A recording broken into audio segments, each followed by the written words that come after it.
Acts chapter 22 verse 30. On the morrow, because he would have known the certainty wherefore he was accused of the Jews, he loosed him from his bands, and commanded the chief priests and all their council to appear, and brought Paul down, and set him before them. Acts chapter 23. And Paul, earnestly beholding the council, said, Men and brethren, I have lived in all good conscience before God unto this day. And the high priest Ananias commanded them that stood by him to smite him on the mouth. Then said Paul unto him, God shall smite thee, thou whited wall, for sittest thou to judge me after the law, and commandest me to be smitten contrary to the law? And they that stood by said, Revilest thou God's high priest?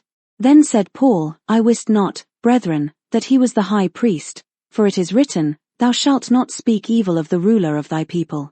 But when Paul perceived that the one part were Sadducees, and the other Pharisees, he cried out in the council, Men and brethren, I am a Pharisee, the son of a Pharisee, of the hope and resurrection of the dead I am called in question.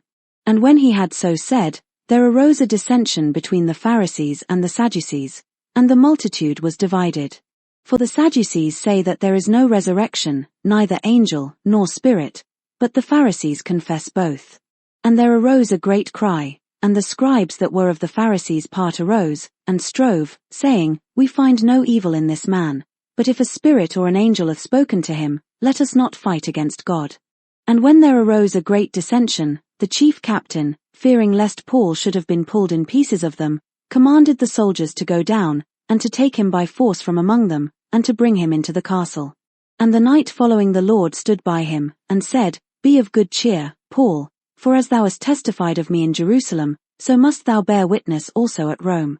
And when it was day, certain of the Jews banded together, and bound themselves under a curse, saying that they would neither eat nor drink till they had killed Paul.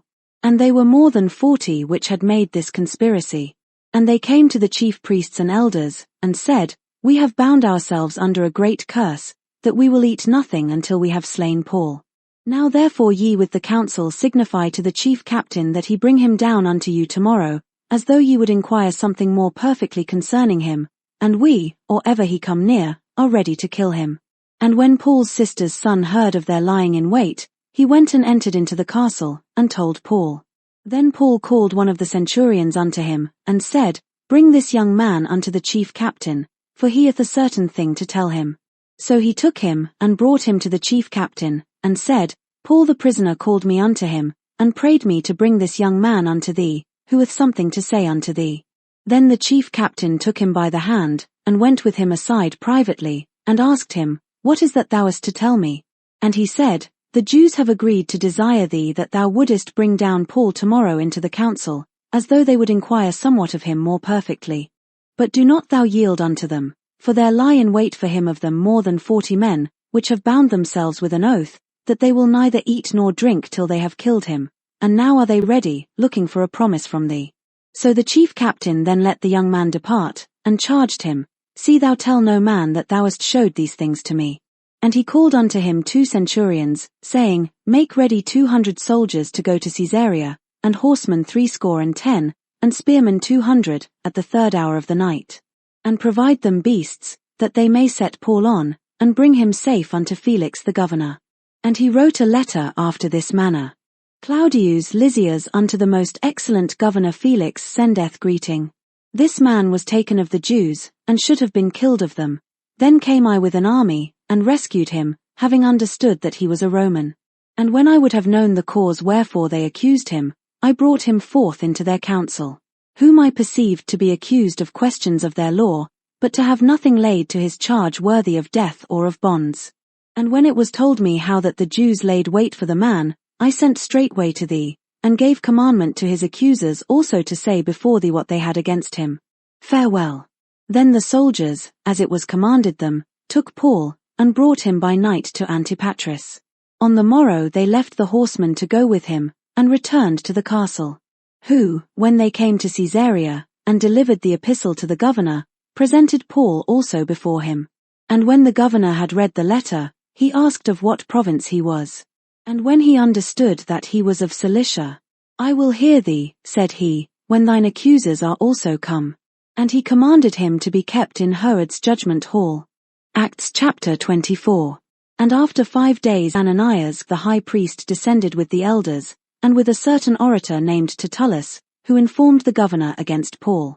And when he was called forth, Tertullus began to accuse him, saying, Seeing that by thee we enjoy great quietness, and that very worthy deeds are done unto this nation by thy providence, we accept it always, and in all places, most noble Felix, with all thankfulness. Notwithstanding, that I be not further tedious unto thee, I pray thee that thou wouldest hear us of thy clemency a few words. For we have found this man a pestilent fellow, and a mover of sedition among all the Jews throughout the world, and a ringleader of the sect of the Nazarenes, who also hath gone about to profane the temple, whom we took, and would have judged according to our law.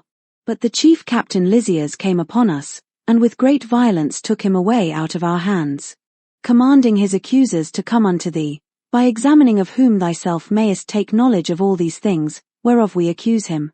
And the Jews also assented, saying that these things were so. Then Paul, after that the governor had beckoned unto him to speak, answered, Forasmuch as I know that thou hast been of many years a judge unto this nation, I do the more cheerfully answer for myself. Because that thou mayest understand, that there are yet but 12 days since I went up to Jerusalem for to worship. And they neither found me in the temple disputing with any man, neither raising up the people, neither in the synagogues, nor in the city. Neither can they prove the things whereof they now accuse me. But this I confess unto thee, that after the way which they call heresy, so worship I the God of my fathers, believing all things which are written in the law and in the prophets. And have hope toward God, which they themselves also allow, that there shall be a resurrection of the dead, both of the just and unjust. And herein do I exercise myself, to have always a conscience void of offense toward God, and toward men.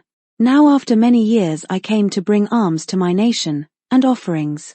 Whereupon certain Jews from Asia found me purified in the temple, neither with multitude, nor with tumult, who ought to have been here before thee, and object, if they had aught against me. Or else let these same here say, if they have found any evil doing in me, while I stood before the council. Except it be for this one voice, that I cried standing among them, touching the resurrection of the dead I am called in question by you this day. And when Felix heard these things, having more perfect knowledge of that way, he deferred them, and said, When Lysias the chief captain shall come down, I will know the utmost of your matter. And he commanded a centurion to keep Paul, and to let him have liberty, and that he should forbid none of his acquaintance to minister or come unto him. And after certain days, when Felix came with his wife Drusilla, which was a Jewess, he sent for Paul, and heard him concerning the faith in Christ. And as he reasoned of righteousness, temperance, and judgment to come, Felix trembled, and answered, Go thy way for this time. When I have a convenient season, I will call for thee. He hoped also that money should have been given him of Paul, that he might loose him. Wherefore he sent for him the more often, and communed with him. But after 2 years Porcius Festus came into Felix's room, and Felix, willing to show the Jews a pleasure, left Paul bound. Acts chapter 25. Now when Festus was come into the province, after 3 days he ascended from Caesarea to Jerusalem. Then the high priest and the chief of the Jews informed him against Paul, and besought him, and desired favor against him, that he would send for him to Jerusalem, laying wait in the way to kill him. But Festus answered, that Paul should be kept at Caesarea, and that he himself would depart shortly thither. Let them therefore, said he, which among you are able, go down with me, and accuse this man, if there be any wickedness in him. And when he had tarried among them more than 10 days, he went down unto Caesarea, and the next day sitting on the judgment seat commanded Paul to be brought. And when he was come, the Jews which came down from Jerusalem stood round about, and laid many and grievous complaints against Paul, which they could not prove. While he answered for himself, neither against the law of the Jews, neither against the temple, nor yet against Caesar, have I offended anything at all. But Festus, willing to do the Jews a pleasure, answered Paul, and said, Wilt thou go up to Jerusalem, and there be judged of these things before me? Then said Paul, I stand at Caesar's judgment seat, where I ought to be judged. To the Jews have I done no wrong, as thou very well knowest. For if I be an offender, or have committed anything worthy of death, I refuse not to die. But if there be none of these things whereof these accuse me, no man may deliver me unto them. I appeal unto Caesar. Then Festus, when he had conferred with the council, answered, Hast thou appealed unto Caesar? Unto Caesar shalt thou go. And after certain days King Agrippa and Bernice came unto Caesarea to salute Festus. And when they had been there many days, Festus declared Paul's cause unto the king, saying, There is a certain man left in bonds by Felix, about whom, when I was at Jerusalem, the chief priests and the elders of the Jews informed me, desiring to have judgment against him. To whom I answered, It is not the manner of the Romans to deliver any man to die, before that he which is accused have the accusers face to face, and have license to answer for himself concerning the crime laid against him. Therefore, when they were come hither, without any delay on the morrow I sat on the judgment seat, and commanded the man to be brought forth. Against whom when the accusers stood up, they brought none accusation of such things as I supposed, but had certain questions against him of their own superstition, and of one Jesus, which was dead, whom Paul affirmed to be alive. And because I doubted of such manner of questions, I asked him whether he would go to Jerusalem, and there be judged of these matters. But when Paul had appealed to be reserved unto the hearing of Augustus, I commanded him to be kept till I might send him to Caesar. Then Agrippa said unto Festus, I would also hear the man myself. Tomorrow, said he, thou shalt hear him. And on the morrow, when Agrippa was come, and Bernice, with great pomp, and was entered into the place of hearing, with the chief captains, and principal men of the city, at Festus' commandment Paul was brought forth.